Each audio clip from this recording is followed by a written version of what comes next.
L'info éco avec Capital. On commence ce flash par l'info pratique Capital. Faut-il réserver ses vacances en avance ou à l'inverse au tout dernier moment? Un billet d'avion est-il toujours moins cher sur une compagnie low cost? Au moment de choisir ses vacances, qui ne s'est jamais posé ces questions? Pour vous aider à réserver les vôtres au meilleur prix, Capital vous donne 12 astuces.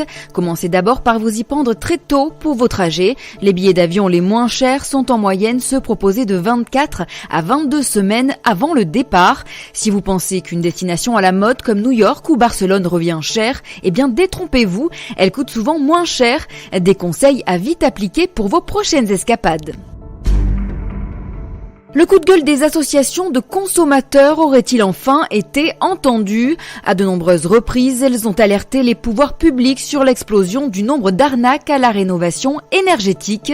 L'an dernier, un rapport de Tracfin faisait même état de montages complexes d'entreprises sous-traitant des travaux de rénovation énergétique chez les particuliers, des combines qui leur permettraient d'obtenir des certificats d'économie d'énergie. Au final, pour les ménages concernés, les travaux étaient souvent mal réalisés, voire même fictifs.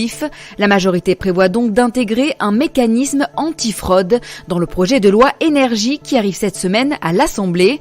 Retrouvez sur capital.fr le détail des mesures prévues dans un entretien avec le député rapporteur du texte.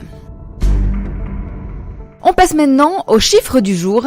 1 554 €, c'est la somme moyenne versée aux employés des entreprises du CAC 40 via les plans d'épargne salariale. Dans ce domaine aussi, mieux vaut travailler dans une grosse structure que dans une petite.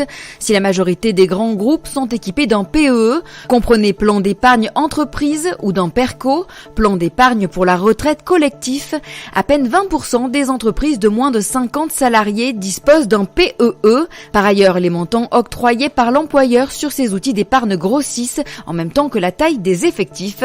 Abondement, Action, Capital.fr a comparé les sommes versées sur ces dispositifs selon les entreprises. Découvrez donc sur notre site si votre employeur est généreux ou pas. Et on termine avec le palmarès des régions les plus créatrices d'emplois en France en 2018. L'INSEE a publié ce jeudi 6 juin un bilan économique par région pour l'année 2018. On y apprend que cette année encore, c'est l'Île-de-France qui a créé le plus d'emplois. L'emploi salarié a en effet augmenté de 1,1% sur l'année 2018 en Île-de-France.